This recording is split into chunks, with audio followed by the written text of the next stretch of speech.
अब देखिए इस वीडियो में मैं आपको बताऊंगा इंपॉर्टेंस ऑफ ईएमसी। ईएमसी की जरूरत क्या है, महत्व क्या है, इक्विलिब्रियम मॉइस्चर कंटेंट जानना क्यों जरूरी है। ठीक है, पहला पॉइंट जो लिखा है, concept of EMC is important for drawing and storage. मतलब किसी फूड मटेरियल को सुखाने के लिए अगर हम सुखा रहे हैं या स्टोर कर रहे हैं तो हमको ईएमसी जानना जरूरी है। यही महत्व है ईएमसी का, इसीलिए हम ईएमसी पढ़ते हैं। हमारे एग्रीकल्चर में सुखाना और स्टोर करना हमारा काम है। एग्रीकल्चर में हम उसी से डिग्री ले रहे हैं, हमको उस सेक्टर में काम मिल सकता है। स्टोरेज में, वेयर हाउसेस में, कोल्ड स्टोरेज में, तो वहां तो यही काम होगा। इस काम के लिए ईएमसी की जरूरत पड़ती है, इसीलिए ईएमसी जरूरी है पढ़ना। यही ईएमसी का महत्व है। यहां पर इसका यूज है, यही इसका महत्व है। हम लिख देंगे कि सुखाने और स्टोरेज के दौरान ईएमसी का जरूरत पड़ता है। कैसे जरूरत पड़ता है वो देखिए। Most of the food material, पहला point, most of the food material have water activity 0.95। Water activity क्या होता है, एक क्वेश्चन है, ऑब्जेक्टिव में पूछ देता है। मैं आपको बता दूंगा अभी कि वाटर एक्टिविटी क्या होता है, लेकिन अभी आप समझिए वाटर एक्टिविटी मतलब मॉइस्चर कंटेंट। वाटर एक्टिविटी का मतलब आप समझिए मॉइस्चर कंटेंट, सीधा सीधा। हालांकि दोनों सेम चीज नहीं है, लेकिन लीनियर रिलेशनशिप है। अगर मॉइस्चर कंटेंट बढ़ेगा तो वाटर एक्टिविटी बढ़ेगा, भले ही सीधा ना बढ़े, डायरेक्ट ना बढ़े, लेकिन बढ़ेगा। तो हम समझ लेंगे इस हिसाब से। हम वाटर एक्टिविटी का मतलब वाटर का मात्रा, जितना ज्यादा मात्रा रहेगा उतना ही ज्यादा वाटर एक्टिविटी करेगा। ठीक है, खैर वाटर एक्टिविटी बाद में। पहला पॉइंट कि most of the food material have more and more moisture content. होता है ना, फूल गोभी ले लीजिए, आलू ले लीजिए, बैगन ले लीजिए, खेत में से आता है, टमाटर ले लीजिए, पानी की मात्रा ज्यादा होता है नहीं होता है, काफी ज्यादा पानी होता है। खरबूजा है, तरबूजा है, लालमी है, कुछ भी है, सेव है, संतरा है, सब में होता है। पहला बात होता है पानी की मात्रा ज्यादा, लिख दीजिए, होता है। दूसरा बात यह लिखिए, इस पॉइंट का मैं एक्सप्लेनेशन कर रहा हूं, इसका मतलब मैं आपको समझा रहा हूं। दूसरा बात, इतनी ज्यादा जो पानी का मात्रा है ना, वो हमारे फूड में बैक्टीरियल एक्टिविटी को ग्रोथ करने के लिए, ईस्ट को, मोल्ड को, फंगस को, इन सबको ग्रोथ करने के लिए काफी है, यूजफुल है, काफी है। मतलब अगर पानी का मात्रा इतना ज्यादा है, हम स्टैंडर्ड वर्ड में वाटर एक्टिविटी कर रहे हैं, चलिए हम मॉइस्चर कंटेंट ही लेके चल रहे हैं, अगर इतना ज्यादा है तो वो इन सभी हानिकारक तत्वों को फलने फूलने के लिए काफी है। ठीक है, अब अगर काफी है तो इसका मतलब कि हमको मॉइस्चर कंटेंट को कम करना होगा। जैसे धान है, गेहूं है, फल फूल तो छोड़ दीजिए, फल फूल तो वैसे ही रहता है, बहुत सारे फूड मटेरियल है। धान है, गेहूं है, उनमें मॉइस्चर कंटेंट ज्यादा रहता है, वो जल्दी खराब हो जाते हैं, तो उन्हें मॉइस्चर को कम करना बहुत जरूरी है। ठीक है, अब मान लीजिए आपने सुखा करके मॉइस्चर को कम आपने कर दिया और रूम में रख दिया, तो रूम में रखेंगे और बाहर के एटमॉस्फेयर के हिसाब से वो तो अपने आप को फिट करेगा ना। अगर बाहर में ह्यूमिडिटी ज्यादा है, ठीक है, बाहर में अगर ह्यूमिडिटी ज्यादा है तो ले लेगा पानी, आपने सुखाया फिर वो दोबारा एब्जॉर्ब कर लेगा। ठीक है, तो ये वाटर की एक्टिविटी को कम करना जरूरी है, जो ज्यादा है, जिसके वजह, पहला पॉइंट, वाटर की एक्टिविटी ज्यादा होती है या मॉइस्चर कंटेंट ज्यादा होती है, जो कि बैड एलिमेंट को, जैसे बैक्टीरिया को, माइक्रो ऑर्गेनिज्म को, ईस्ट को, मोल्ड को ग्रोथ करने में सहायता करता है। दूसरा पॉइंट, इसलिए हम इस एक्टिविटी को या मॉइस्चर कंटेंट को कम करने की कोशिश करते हैं। जब हम कम कर देते हैं तो ये सारे जो बैड एलिमेंट है ये ग्रोथ नहीं कर पाते। ठीक है, तो आप कम करके और खराब होने से रोक सकते हैं, लेकिन आप कम तो कर दिए, फिर वो बढ़ेगा नहीं। मान लीजिए कि कहीं पर 22% मॉइस्चर कंटेंट है, पैडी में हार्वेस्टिंग के टाइम 22% मॉइस्चर कंटेंट होता है, लेकिन रिसर्च करता है कि अगर इसको 1 साल या 1 साल से ज्यादा रखना है तो 12% मॉइस्चर कंटेंट पर रखना होगा, मतलब इसको सुखाना होगा। तो ठीक है भाई, सुखा दिए और सुखा करके स्टोर करना है ना, drawing and storage, drawing and storage. तो सुखा दिए तो मॉइस्चर उड़ गया, ठीक है। जाड़े में ही फसल कटता है धान का, सुखा दिए मॉइस्चर खत्म, स्टोर कर दिए, ऐसे ही रूम में रख दिए कहीं 12% पर ला करके।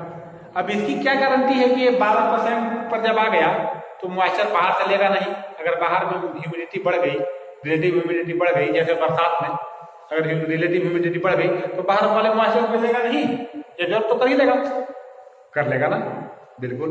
खराब हो गया ना, हो गया। तो हमको कैसा स्टोरेज करना है, सेफ स्टोरेज करना है। तो हमको अब इसकी मॉइस्चर को 12% से ऊपर नहीं जाने देना है, क्योंकि हमें पता है कि 12% नमी पर इसमें ना तो फंगस लगेगा, ना ईस्ट लगेगा, ना बैक्टीरिया होगा, कुछ नहीं होगा। तो हमारा मकसद क्या हो गया, हमारा मकसद हो गया 12%, इस पैडी को 12% मॉइस्चर पर मेंटेन रखना। कैसे मेंटेन रखेंगे, तो 12% मॉइस्चर को हम इक्विलिब्रियम में लाने की कोशिश करेंगे। ऐसा बाहर से सराउंडिंग क्रिएट करने की कोशिश करेंगे। इसका टेम्परेचर बाहर सराउंडिंग का जो कोल्ड स्टोरेज में रखा गया है उसका टेम्परेचर इतना लाने की कोशिश करेंगे और रिलेटिव ह्यूमिडिटी उतना लाने की कोशिश करेंगे जिस पर ये 12% का 12% बना रहे, ना तो ये मॉइस्चर बाहर से और ना बाहर का मॉइस्चर इसमें जाए। इसके लिए हमको सराउंडिंग को चेंज करना होगा ना, इक्विलिब्रियम मॉइस्चर कंटेंट उसी को तो कहते हैं। अंदर की प्रॉपर्टी को, हम पैडी के अंदर की प्रॉपर्टी को तो चेंज नहीं कर सकते, तो उसके सराउंडिंग में हम टेम्परेचर को कुछ खास करेंगे। क्या करेंगे, घटाएंगे, बढ़ाएंगे, हमें नहीं पता, लेकिन इतना तो हम पहले पढ़ लिए हैं कि बाहर का टेम्परेचर ज्यादा कम है या रिलेटिव ह्यूमिडिटी ज्यादा कम है तो ये वाला ज्यादा कम होगा, और होते होते इसके साथ मिलने की कोशिश करेगा, इक्विलिब्रियम में आने की कोशिश करेगा। तो क्यों ना हम स्टडी कर ले, कॉपी कलम निकाल करके कि 12% मॉइस्चर रखने के लिए टेम्परेचर कितना होना चाहिए, रिलेटिव ह्यूमिडिटी कितना होना चाहिए। अगर टेम्परेचर इतना है, रिलेटिव ह्यूमिडिटी इतना रख दें तो हमारा जो है 12% का 12% बना रहे। तो एक कब पता चलेगा, जब हमको इक्विलिब्रियम मॉइस्चर कंटेंट का कंसेप्ट पता रहेगा तभी ना। तो इसीलिए लिख दिए concept of EMC is important for drawing and storage. दूसरा बात, it is also needed for study of drawing and storage. तो वही बात है, स्टडी मतलब पहले कागज कलम पर आप गुना भाग कर लीजिए, केवल लिखने का एक पॉइंट बढ़ाने का एक तरीका। स्टडी कर लीजिए कि कितने पर ड्राई करेंगे, कितने पर स्टोर करेंगे, या करिए एक्सप्लेनेशन इसमें भी वही देंगे जो हम इसमें दिए। तीसरा point, concept of EMC is important to determine the minimum moisture content after drying at particular RH and T. Determine the minimum moisture content. Concept of EMC is important to determine the minimum moisture content after drying at particular RH and T.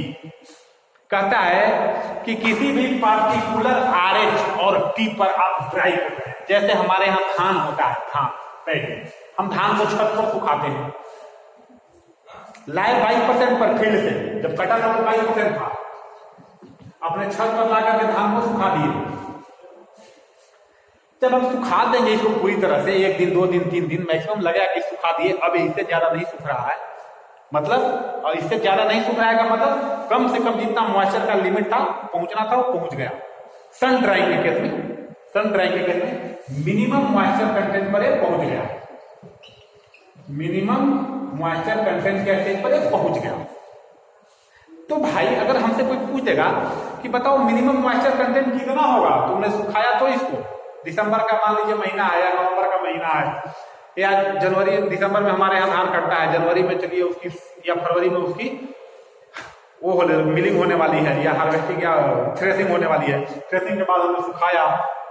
कोई हमसे आदमी पूछ दिया कि बताओ इसका moisture content कितना है, तो हम क्या करेंगे, फट से पेपर देखेंगे, न्यूज़पेपर, और न्यूज़पेपर देखने के बाद हम रिलेटिव ह्यूमिडिटी उस दिन का देख लेंगे, मैक्सिमम और मिनिमम, ठीक है ना, न्यूज़पेपर में है, टेम्परेचर भी है न्यूज़पेपर में, और हम पहले से ईएमसी के बारे में पढ़े हैं, अब पढ़े नहीं, थोड़ा जो बचा है वो अभी इसके बाद पढ़ेंगे ईएमसी इक्वेशन के बारे में। क्या पढ़ेंगे? ईएमसी इक्वेशन के बारे में, ठीक है। तो इक्वेशन में तीन चीज है, एक तो ईएमसी है, इक्विलिब्रियम मॉइस्चर कंटेंट है, टेम्परेचर है और आरएच है। ये तीनों में रिलेशन है और हम पढ़े लिखे हैं तो हमको पता है। अबे लेकिन अब इसका कंसेप्ट जब पता रहेगा, हमारा जो धान है किस हद तक सूखेगा, किस हद तक मिनिमम मॉइस्चर कंटेंट कितना होगा, ये डिपेंड करता है यहाँ के सराउंडिंग एटमॉस्फेयर पर कि कितना रिलेटिव ह्यूमिडिटी है और कितना टेम्परेचर है। इक्वेशन में हम रिलेटिव ह्यूमिडिटी और टेम्परेचर का वैल्यू रखे और हमारा मॉइस्चर कंटेंट आ गया, उसको हम इक्विलिब्रियम मॉइस्चर कंटेंट कर दें चाहे मिनिमम कर दें। तो आप बता सकते हैं किसी दूसरे को कि इस टेम्परेचर और इस रिलेटिव ह्यूमिडिटी पर आप इसको ड्राई कर रहे हैं तो किस हद तक ड्राई होगा, मतलब मिनिमम मॉइस्चर कंटेंट कितना होगा, वो आप बता सकते हैं। यही इसका महत्व है। हिंदी में भी लिख लीजिए। चौथा है to find the amount of moisture absorb by dehydrated food product. इसके उल्टा है, इसमें क्या था, हम ड्राई कर रहे थे तो मॉइस्चर उड़ रहा था, ऊपर जा रहा था। और कोई अगर पहले से ही डिहाइड्रेटेड पानी निकाला हुआ कोई प्रोडक्ट है, उसको आपने बाहर लाके रख दिया तो क्या करेगा, वो वाटर को एब्जॉर्ब करेगा। तो मैक्सिमम कितना वाटर एब्जॉर्ब करेगा भाई, तो यही ना है, हमें पता होना चाहिए ना कि मैक्सिमम तब तक एब्जॉर्ब करेगा जब तक इक्विलिब्रियम में ना आ जाएगा, जब तक इक्विलिब्रियम मॉइस्चर कंटेंट नहीं हो जाएगा। तो इक्विलिब्रियम मॉइस्चर कंटेंट का कंसेप्ट फिर आ गया ना। ये जरूरी था ना जानना कि मैक्सिमम कितना लेगा। मान लीजिए हमारे शरीर को खूब सुखा दिया गया, ब्लोअर के हवा में 1 घंटा खड़ा करके खूब सूख गया। अब हम आ गए इधर, तो इधर मॉइस्चर हमारा शरीर लेगा, कितना लेगा भाई, लेते ही रहेगा का जिंदगी भर तक नहीं, तब तक लेगा जब तक इक्विलिब्रियम में नहीं आ जाए। तो इक्विलिब्रियम के कंसेप्ट की जानकारी हमें रहेगी तभी ना, हम पढ़े लिखे हैं तभी ना भी आपको बोल दिए कि इक्विलिब्रियम तक। तो इसीलिए इक्विलिब्रियम कंसेप्ट को जानना बहुत जरूरी है, यही इसका इंपॉर्टेंस है। 4 चीज के लिए, किसी भी सूखे हुए पदार्थ में कितना मॉइस्चर ले लिया जा रहा है एटमॉस्फेयर के द्वारा, या किसी भीगे हुए पदार्थ से कितना मॉइस्चर उड़ जा रहा है ये निकालने के लिए, या ड्राइंग स्टोरेज के टाइम मॉइस्चर कंटेंट कितना होना चाहिए, या मॉइस्चर कंटेंट अगर इतने मॉइस्चर कंटेंट पर सेफ है, किसी स्टोरेज में अगर इतने मॉइस्चर कंटेंट पर सेफ है तो उतने मॉइस्चर कंटेंट के लिए रिलेटिव ह्यूमिडिटी और टेम्परेचर कितना होना चाहिए। ये चीज जानना जरूरी है, यही इंपॉर्टेंस है, यही महत्व है। नेक्स्ट वीडियो में नेक्स्ट पार्ट क्या हो गया, नेक्स्ट है हाइड्रेसिस इफेक्ट। क्या है? हाइड्रेसिस इफेक्ट। और है आपका आइसोथर्म ग्राफ है। तो आइसोथर्म ग्राफ का तो कोई मतलब नहीं है, लेकिन हाइड्रेसिस क्या है, HYS, hysteresis effect. Hysteresis effect बच्चे पढ़ते हैं, रटते हैं, उनको पता नहीं है कि हिस्टेरिसिस इफेक्ट क्या होता है। तो नेक्स्ट वीडियो में हम बताएंगे आपको हिस्टेरिसिस इफेक्ट।